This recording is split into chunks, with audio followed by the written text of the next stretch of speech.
kita akan cuba fahamkanlah yang seterusnya, iaitu leukosit ataupun sel darah putih. Okey. Sel darah putih. Sebelum ni kita dah pergi kepada eritrosit, sel darah merah, red blood cell. Jadi dah terang lanjutlah tentang kumpulan darah yang melibatkan kumpulan darah A, B, O, dan kita ada faktor rhesus. Jadi kalau kumpulan darah A, B, O tu dia ada melibatkan antigen kan, antigen A, B. Kemudian yang tidak ada antigen. Sekarang ni untuk hari ni pula kita akan cuba fahamkan tentang leukosit. Boleh dengar ke? Ada cikgu syok sendiri ke dalam ni? Siapa-siapa tolong tulis dekat chat tu. Dengar ke tak?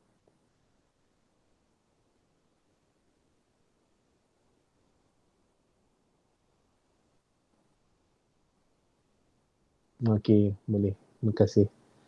Jadi kita pergi pada sel darah putih. Jadi kamu boleh panggil dia sel darah putih boleh, panggil leukosit pun boleh, panggil white blood cell pun boleh. Ini tak ada masalah ya, boleh guna white blood cell. Even international book pun, textbook yang tebal daripada international yang guna pun dia akan guna perkataan white blood cell. Tapi kalau student biology ni selalu kita sebut leukosit atau leukosit ni, kita tahulah dia adalah sel darah putih atau white blood cell. Dia bukannya dia putih ya. Sel tu dia berbentuk tidak berwarna. Dia bukan berwarna putih. Putih itu kalau kita tengok macam whiteboard tu putih. Tengok dinding kan, kalau dia cat tu cat warna putih, ataupun susu itu putih. Yang tidak berwarna ni dia tidak berwarna lah, dia jernih, dia macam air kosong tu. Kemudian adalah ciri-ciri dia yang dia bahagikan pula. Yang ni adalah white blood cell, sel darah putih yang jenis yang macam mana. Jadi kita pergi dulu kepada ciri umum. Ciri umum ni ciri yang kita boleh kategorikan dia, kita nak bezakan dia dengan sel darah merah. Okey, dengan platelet. Macam mana kita nak bezakan dia? Nak bezakan sel darah putih, sel darah merah dengan platelet. Sebab yang ini di dalam komponen sel, dia ada lebih kurang 45% daripada plasma. 45% daripada plasma. Jadi macam mana nak bezakan? Kita kena tengok kepada ciri-ciri yang ada pada leukosit ni. Jadi apa ciri-ciri yang ada pada leukosit? Bentuk dia tidak tetap. Okey. Bentuk tidak tetap ada kat situ kan. Cuba besarkan sikit di sini. Bentuk tidak tetap dia berubah-ubah lah. Yang ni ciri umum lah ya. Dia tak semestinya dia kena ikut ciri umum ni. Sebab kadang-kadang bentuk dia tu memang dah spesifik dia macam tu. Okey. Tapi kalau kita nampak dia dalam tidak tetap tu, kita boleh kategorikan dia sebagai leukosit. Sebab apa? Kalau eritrosit, ciri dia memang macam tu. Dia bentuk bikonkave. Jadi dui cekung. Jadi nak tak nak memang dia bentuk yang macam tu. Dui cekung ke dui cembung? Bikonkave. Bikonkave apa? Dui cekung ke dui cembung? Dui cekung lah kan? Ada siapa-siapa boleh tolong jawab?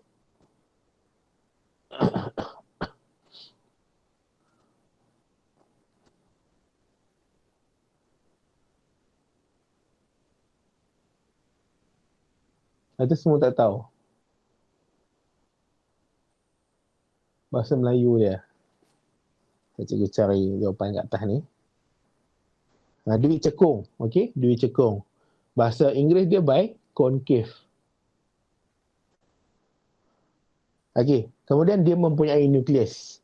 Tadi kalau kita belajar tentang sel darah merah, dia tidak mempunyai nukleus. Dia tidak mempunyai nukleus. Kalau sel tu dah matang, dia dah matured. Kenapa dia tidak mempunyai nukleus? Sebab dia nak bagi lebih banyak ruang kepada hemoglobin. Tapi untuk white blood cell ni, leukosit ni, dia ada nukleus. Dan nukleus lah yang digunakan untuk membezakan antara jenis-jenis sel darah putih. Jadi kita tengok kepada nukleus, kita boleh agaklah kita boleh asingkan dia. Kita boleh asingkan dia, dia adalah sel darah putih yang jenis yang macam mana. Okey, dia mempunyai nukleus. Kemudian tiada hemoglobin. Jadi hemoglobin ni dia memang sangat-sangat spesifik kepada sel darah merah ataupun eritrosit. Kemudian dihasilkan di sumsum tulang. Di sumsum tulang ni selalunya ada pada long bone, tulang yang panjang. Nanti kita akan belajar tentang sistem sokongan, akan ada tengoklah kepada sumsum tulang ni. Hayat dia 5 hari. Jadi dia boleh hidup 5 hari lah. Jadi maksudnya dalam tubuh badan kita sekarang ni ada leukosit. Ada leukosit yang hayat dia dah 5 hari, dia akan mati. Bila dia mati, dia ada tempat di mana dia akan dimusnahkan. Okay? Dan ada leukosit yang baru akan dihasilkan.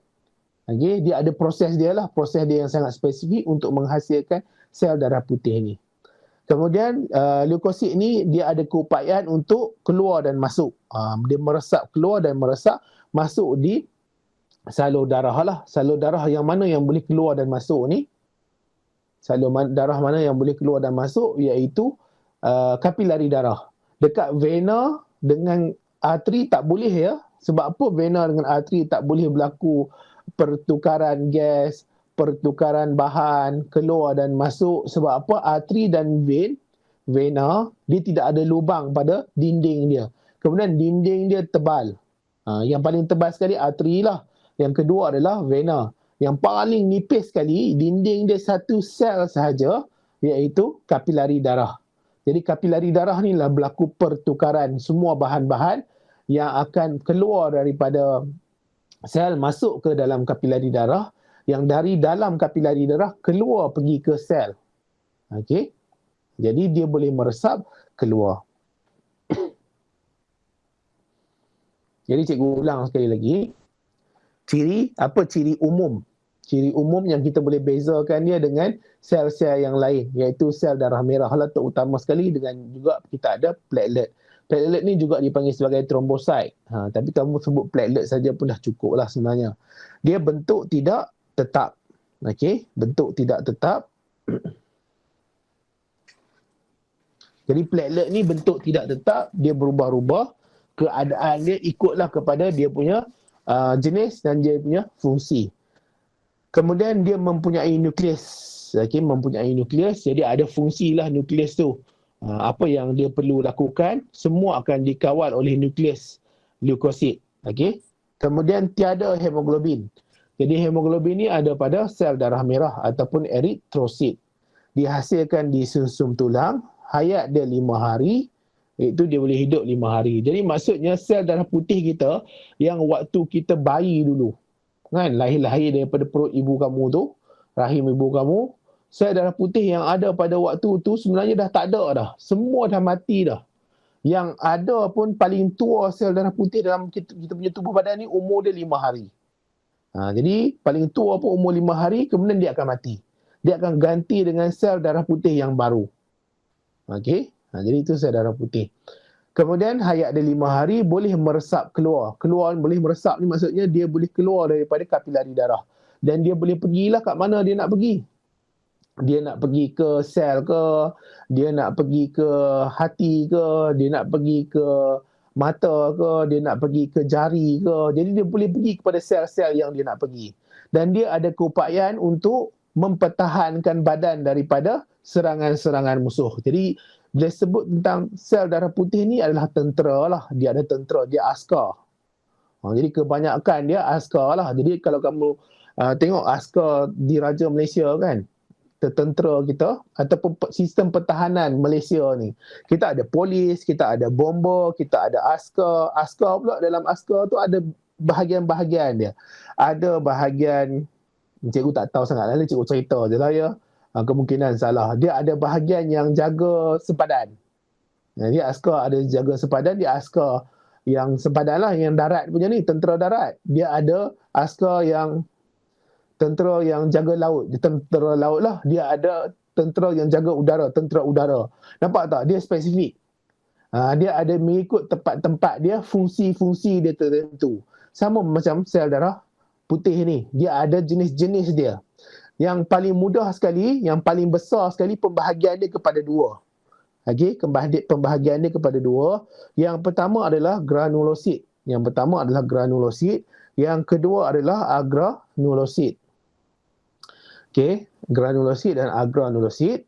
Untuk granulosit, macam mana kita nak bezakan granulosit dengan agranulosit? Jadi ini perkataan dia. Granul. Okey, granul.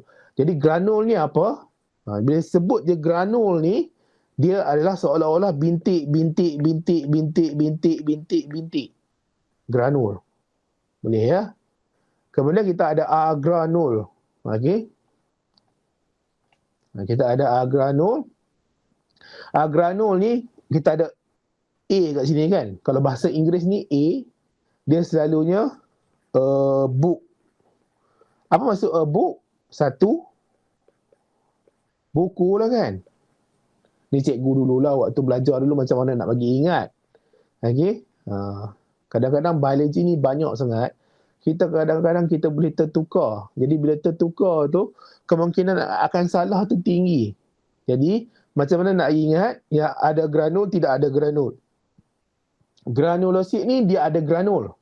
Banyaklah granul dia. Agranulosit ni kan ada A kat depan ni. A itu satu lah. Ataupun kurang daripada satu. Jadi dia tidak ada granul. Lebih kurang macam tu lah. Walaupun dia tak apa nak bagus dia punya cara dia tu. Tapi nak bagi tahu ni tidak ada granul. Dia tidak ada granul. Jadi granulosit ada granul, agranulosit tidak ada granul. Boleh faham ke ni? Ada Ain Syahira, Aini, Alisha, Hafizan, Hazikah, Izati, Jenah, Mak Bijan, Haris Hakimi, Kadri, Nawam Mugatan. Okey.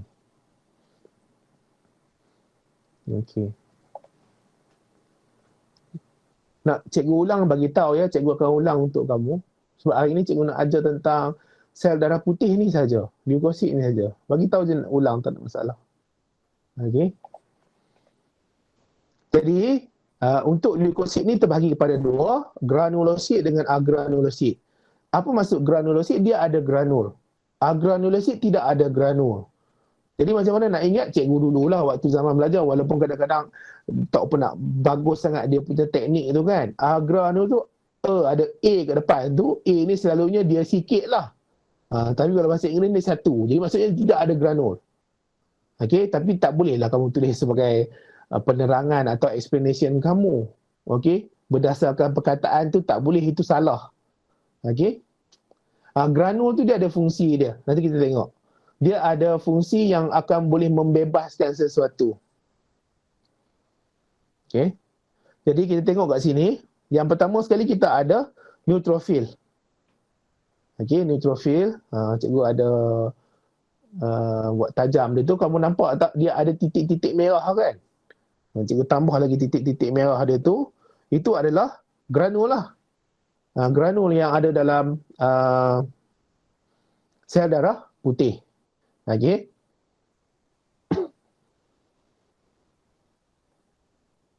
Kemudian kita ada eosinofil. Dia ada granul juga. Okey. Kemudian kita ada basofil. Ni cikgu waktu zaman belajar dulu, waktu SPM lah. Ni kita tulis band lah. Okey, iaitu basofil, eosinofil dan neutrofil. Tapi bila dah masuk degree, masuk matrikulasi, waktu masuk degree dah tak buat dah semua singkatan-singkatan ni. Hafal sejik-sejik satu-satu ni.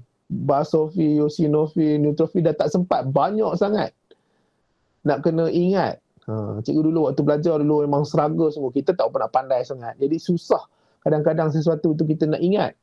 Jadi tak sempat nak fikir macam mana nak ingat ni. Jadi hafal sebiji-sebiji macam tu lah. Memang struggle sungguh. Kadang-kadang sampai tak tidur malam ni. Daripada malam sampai pagi tak tidur. Semata-mata sebab esok paginya ada exam, ada test. Okay. Cikgu ni jenis yang tak tidur tak ada masalah sangat. Esok masih boleh jawab lagi.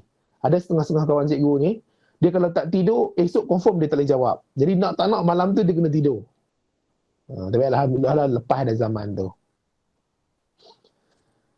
Ni zaman kamu pula lah. Nak tak nak kamu nak kena ingat lah sebab kamu yang nak exam. Jadi cikgu ni kuranglah sikit kerisauan berbanding dengan pelajar-pelajar yang nak jawab exam. Okey, kuranglah sikit tapi kamu tu lebihlah kerisauan dia. Sebab kamu nak kena ingat banyak. Jadi kita ada neutrophil, kita ada eosinophil, kita ada basophil. Okey, kemudian kita pergi kepada neutrophil yang pertama. Jadi neutrophil ni dalam granulosit ya. Kenapa kita bahagikan dia? Dia duduk dalam granulosit sebab dia ada granul. Jadi neutrophil ni dia nukleus ni macam mana kita nak bezakan nukleus dia? Nukleus dia mempunyai 2 hingga ke 5 cuping. Cuping ni cuping lah. Ni cuping ni. Oh, warna lain. Ni cuping ni. Ni cuping lah. Jadi kalau kita tengok kat sini dia ada 2 cuping. Okey, dia ada 2 cuping. Kalau 5 cuping macam mana?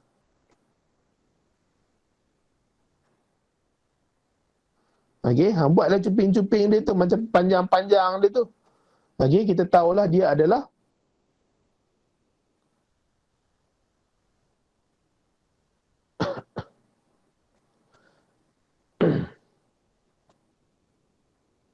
jadi granul tu dia ikut juga Nawa Muganten. Dia tak semestinya dia akan untuk mengandungi enzim. Dia ada juga kadang-kadang ikut kepada jenis sel darah putih itu. Okey, sebabkan semua sel darah putih akan memberi kesan kepada allergic reaction. Sebab kalau kamu tengok kat sini, kita pergi ya. Neutrophil ni dia akan jalankan fagositosis bakteria atau sel mati. Okey, fagositosis bakteria dan sel mati. Jadi granul dia tu kemungkinan dia ada fungsi yang lain lah. Dia ada fungsi yang lain. Tapi yang paling utama untuk neutrophil ni adalah untuk fagositosis. Okey, fagositosis. Fagositosis ni akan belajar dalam yang seterusnya, dalam bab keimunan nanti. Okey, macam mana fagositosis tu boleh berlaku. Tapi yang ini pun sebenarnya dah belajar waktu kamu belajar tentang ameba. Ameba jalankan fagositosis. Untuk dia makan, salah satunya makanan dia adalah yeast lah. Jadi makanan ameba ni salah satunya adalah yeast ataupun organisma yang lagi kecil daripada dia. Mikroorganisma yang lagi kecil daripada dia. Jadi neutrophil. Neutrophil ni dia banyak. Neutrophil ni dia selalunya bila dia jalankan fagositosis, dia akan mati bersama dengan bakteria yang dia makan tu. Okey, selalunya lah. Yang cikgu ingat dulu waktu cikgu belajar dululah. Okey. Dan dia akan berkumpul pada tempat-tempat yang ada banyak bakteria. Kemudian dia akan makan, dia akan mati selalunya bersama dengan bakteria tu. Dan kadang-kadang, bukan kadang-kadang, dia ada potensi juga untuk bertukar jadi nanah. Kadang-kadang kamu ada macam bisul ke apa kan. Kamu picit dia keluar putih-putih itu. Itu salah satu proses pemakanan oleh neutrophil lah. Okey, dan dia juga akan makan sel yang mati. Okey, sel yang mati. Kemudian eosinophil. Eosinophil ni dia 2 cuping.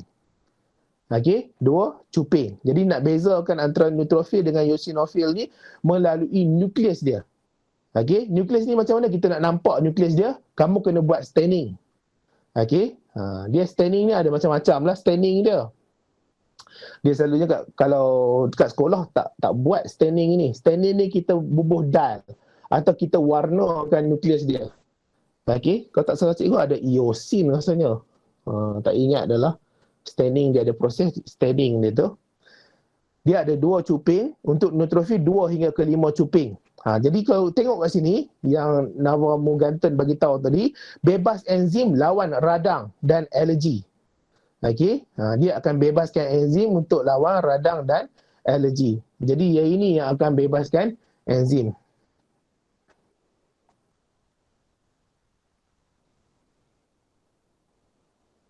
Boleh ya?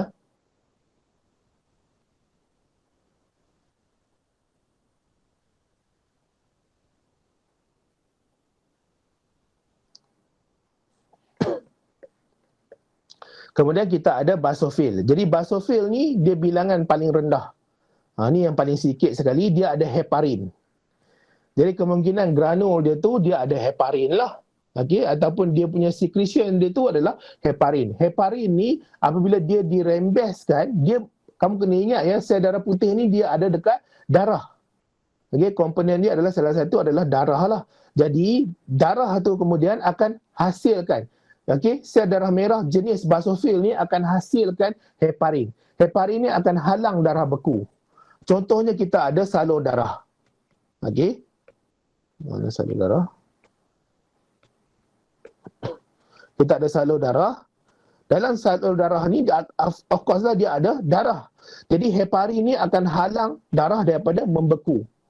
Jadi kalau ada pembekuan darah di dalam salur darah, contohnya ada pembekuan darah dekat sini. Apa jadi kalau ada pembekuan darah dalam salur darah? Agak-agak apa jadi?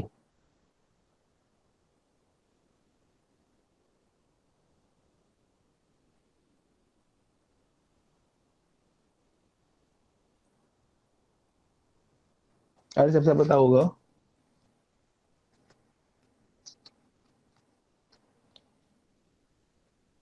Kalau ada pembekuan darah, heparin ni dia tak berfungsi, apa akan jadi?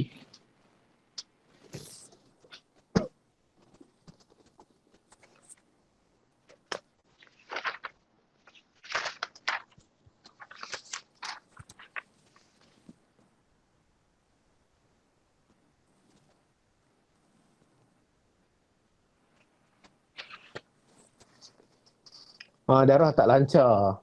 Oksigen tak dapat dihantar ke seluruh badan. Dah salur darah tersumbat. Betul? Okeylah tu, kamu dapatlah idea tu. Jadi basofil ni penting lah. Sebab apa? Basofil ni akan hasilkan heparin untuk halang pembekuan darah. Jadi granul tu, dia akan ikut kepada fungsi sel tu. Jadi fungsi sel tu untuk apa? Untuk hasilkan enzim. Jadi kemungkinan dia akan dalam bentuk granul. Ikutlah kepada sel tu, apa jenis dia. Dia sebenarnya adalah pendetailan dia tu yang lebih lengkap, tapi kamu tak belajar dekat kamu punya level ni. Jadi cikgu pun, lagi satu cikgu pun tak ingat sangat lah. Okay? Jadi fungsi granul tu, tapi dia kena ikut kepada jenis sel tu. Contohnya kalau dia neutrofil, granul tu mesti dia berfungsi sebagai membantu neutrofil tu menjalankan fagositosis. Okey, granul tu mesti membantu eosinofil tu dalam dia bebaskan enzim. Granul tu dia mesti membantu basofil dalam dia membebaskan atau menghasilkan heparin. Jadi dia fungsi dia semua tu adalah mengikut kepada jenis sel tu. Dan dia ada spesifik lah apa benda yang berlaku sebenarnya. Cikgu tak galakkanlah kamu nak pergi beyond this, okay? Ataupun lebih daripada apa yang sepatutnya ada dalam silibus kamu. Sebab biologi ni banyak ya, cikgu pun banyak benda yang tak faham juga. Okay? Tapi kalau setakat SPM tu Alhamdulillah lah, okey lah, kot 10 tahun dah mengajar. Tapi hopefully kita ada direction, kita ada ruang lingkup yang ini yang kita kena tahu. Okay? At least kita tahu yang ini, nanti bila kamu dah sambung belajar matrikulasi, mungkin kamu jadi doktor kan, mestilah kamu tahu lagi banyak. Kemudian ada orang buat study, sambung pula buat sarjana, buat PhD. Dia belajar buat tentang sel darah putih ni saja. Dia punya PhD ni tentang imunologi. Okay? Study tentang imun sistem yang spesifik kepada granulosit ni sahaja. Dia mestilah lagi tahu, dia punya ilmu dia lagi banyak. Okay? Nak cikgu ulang tak tentang neutrofil, eosinofil dan basofil ni? Kalau nak ulang, cikgu boleh ulang ya. Ada tak perlu dah?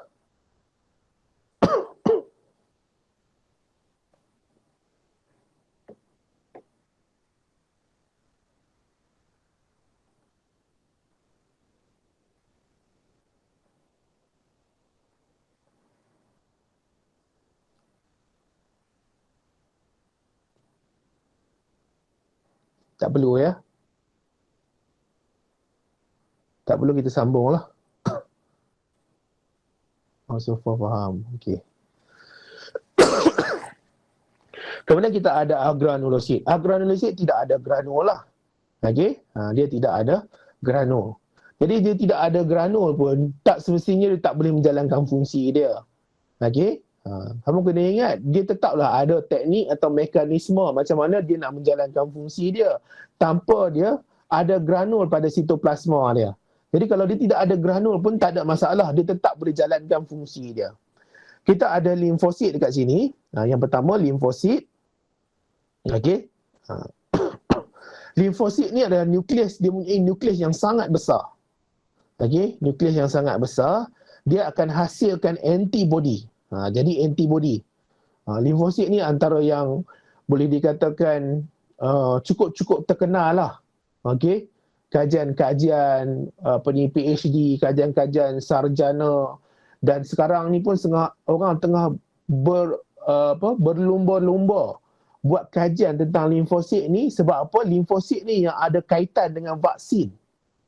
Kan sekarang ni orang nak hasilkan vaksin bagi COVID-19 kan. Jadi dia mesti sangat berkait rapat dengan ilmu tentang limfosit ni. Jadi siapa syarikat-syarikat farmasetika yang besar-besar tu, dia dapat hasilkan vaksin, memang sangat-sangat kaya raya lah dia. Dapat berbilion-bilion, trilion boleh. Sebab apa? Sebab satu dunia akan guna vaksin tu kalau terbukti dia terbukti berkesan. Okay? Dan dia mestilah asal dia, kefahaman dia kena faham tentang limfosit ni. Sebab limfosit ni bukannya mudah ya. Cikgu dulu pun belajar, Allah struggle sungguh tentang limfosit ni. Nanti cikgu tunjuk sikit lah apa yang ada. Tapi limfosit ni yang akan hasilkan antibody. Jadi antibody ni yang akan melawan penyakit-penyakit tu. Yang penyakit-penyakit ni, dia kita panggil sebagai patogen. Jadi patogen ni akan memberi kesakitan kepada tubuh badan. Dia akan memberi kesakitan ataupun menyebabkan tubuh badan ni jadi tak sihat, tak normal. Okey, dia ada nukleus yang sangat besar, hasilkan antibody, dia juga boleh hasilkan antitoksin. Jadi ada benda-benda ataupun bakteria-bakteria ni, bila dia duduk dalam badan kita, dia juga hasilkan toksin. Jadi dengan hasil toksin tu, dia akan menyebabkan sel-sel tu kadang-kadang dia tak dapat berfungsi dengan normal disebabkan ada toksin. Contohnya macam ada racun dalam badan ni. Jadi apa yang boleh dilakukan oleh limfosit ni, dia bagi ubat. Dia bagi ubat, contohnya macam yang ini dibagi antitoksin ni, menyebabkan toksin tu jadi tak bahaya. Toksin tu become harmless. Tak bahaya. Itu limfosit lah. Limfosit. Jadi yang ini kita akan belajar lagi dalam keimunan nanti. Tengok dia ada dari keimunan aktif, keimunan pasif, lepas tu keimunan aktif buatan, keimunan aktif semula jadi, keimunan pasif buatan, keimunan pasif semula jadi. Jadi siapa yang minat nak buat kajian nanti kan, jadi ini yang paling asas sekali yang dia kena faham lah. Dia kena ingat lah benda ni. Kalau dia nak sambung lagi lah, kemudian lagi tinggi kan. Tapi cikgu tak nak, kalau boleh tak nak dah mendalam sangat tahu tentang benda ni. Okey. Tahu untuk sekat SPM ni cukup dah. Cikgu ada minat benda lain, jadi nak study yang minat tu sajalah. Kemudian kita ada monosit. Jadi monosit ni dia sama macam neutrofil. Dia akan jalankan fagositosis. Jadi nukleus dia bentuk bujur. Dia bentuk macam biji kacang. Biji kacang. Monosit ni adalah leukosit yang paling besar. Dia boleh menjalankan fagositosis. Jadi sekarang ni nak bagi tahu antara monosit dengan neutrofil. Antara monosit dengan neutrofil ni dia ada keberangkalian, apabila dia jalankan fagositosis, dia akan mati bersama dengan bakteria tu. Sekali lagi cikgu ulang. Neutrofil ni bila dia jalankan fagositosis, dia makan bakteria tu, dia akan mati bersama dengan bakteria tu, dia akan bentuk nanah lah. Tapi untuk monosit ni, dia lagi bagus. Ini kalau tentera dia level tinggi lah. Kemungkinan dia komando ke, dia James Bond ke kan. Dia lagi bagus, dia lagi hebat. Sebab apa? Bila dia jalankan fagositosis, dia masih lagi hidup dan dia boleh pergi bunuh musuh yang lain pula. Dia boleh pergi dan bunuh musuh yang lain pula. Kemudian monosit ni pula, dia boleh upgrade diri dia. Dia boleh upgrade diri dia. Upgrade tu maksudnya apa? Dia naik pangkat dia lagi. Dia boleh naik pangkat lagi tinggi. Kemudian dia punya powerful dia tu lagi tinggi lah. Dia lagi bagus di dalam untuk memusnahkan bakteria-bakteria atau patogen-patogen yang ada dalam badan ni. Jadi bakteria yang patogen ni nama umum ya. Semua jenis yang boleh membahayakan tubuh badan kita panggil patogen. Dia bolehlah fungus boleh, Bakteria boleh, virus boleh. Tak ada masalah. Patogen tu umum. Kalau kita nak spesifik lah. Oh, virus. Coronavirus disease 19. Itu virus. Tapi virus sebenarnya dia adalah patogen. Cikgu harap kamu jangan terconfuse atau keliru lah ya. Bila cikgu sebut, sekejap sebut patogen, sekejap sebut virus. Yang mana satu kamu keliru nanti. Okay? Jadi kita tengok sikit lah. Yang cikgu lukis ni boleh lah. Yang ini. Okay. Yang lukis ni adalah limfosit. Bentuk nukleus dia bulat. Yang ini bentuk bujur. Kemudian kita ada yang neutrophil, eosinofil, basophil. Cuba kita tengok sikit. Yang dalam buku mana kamera.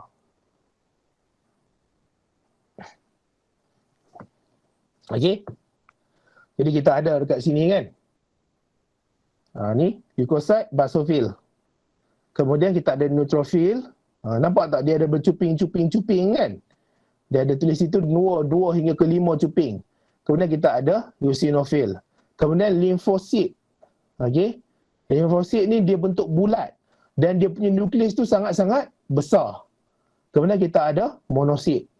Dia ada lebih kurang 5,000 ke 10,000 dalam setiap mikroliter ataupun milimeter cube, mikroliter of blood. Jadi setiap mikroliter blood tu dia ada lebih kurang 5 ke 10,000. Eritrosit yang paling banyak sekali lah. Dia ada 5 hingga ke 6. Yang ini cikgu guna buku Solomon, Burke and Martin. Nanti kamu sambung matrik nanti kamu akan gunalah buku ni. Okey.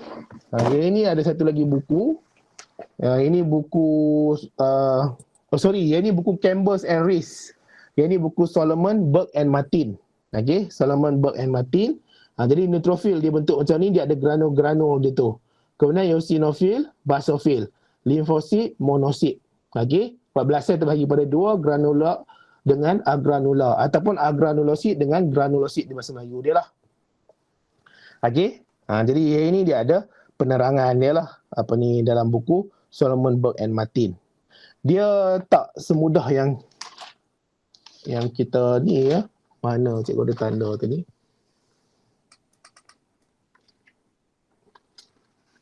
Tak apalah, nanti cari habis masa banyak pula. Ada soalan nak tanya? Habislah kita.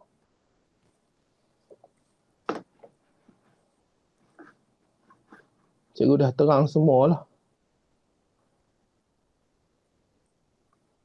Ada soalan nak tanya?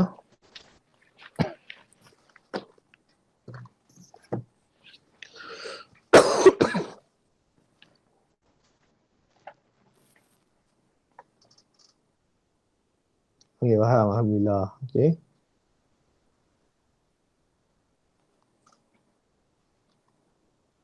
Aini, Alicia, Hafizan, Hazika, Irham, Izzati, Jenna, Mat Bijan, Mat Haris, Muhammad Kadri, Nawa Muganten, Nur Adira, Nur Alicia, Nur Insyirah, Panjiki.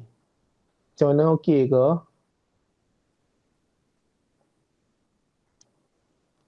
Okey.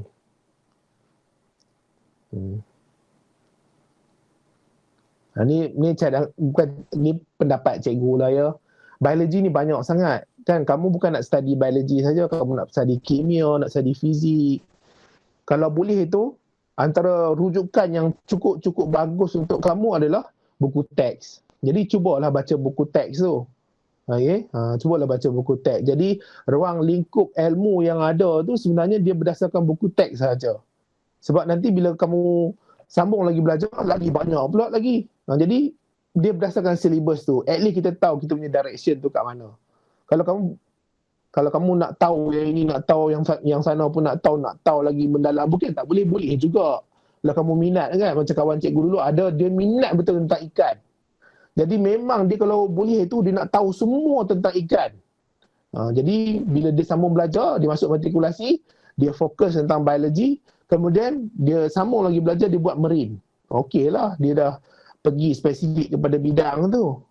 Tapi kalau kamu macam kata apa, tak tahu lagi bidang mana kamu nak boleh, ataupun tak spesifik lagi, jalan tu terbuka luas, kamu nak pastikan kamu cemerlang untuk SPM ni, tak perlu mendalam sangat pun tak apa.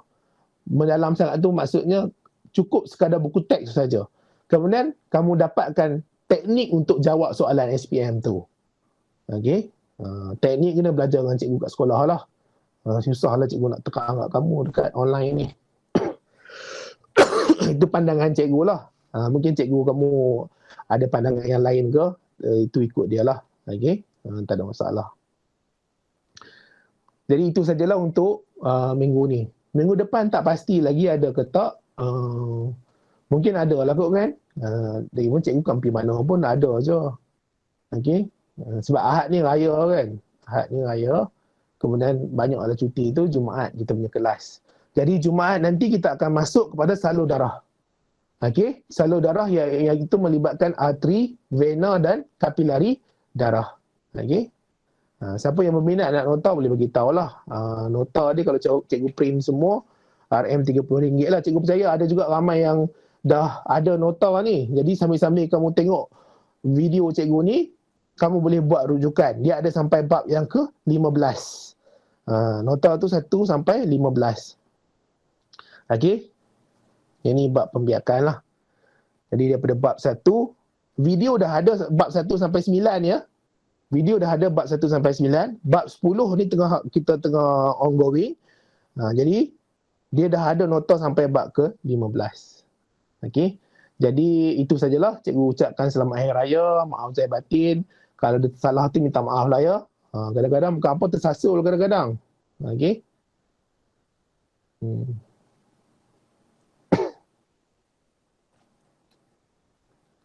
Okey. Ada soalan ke? Tak ada dah ya? Okey, selamat Hari Raya.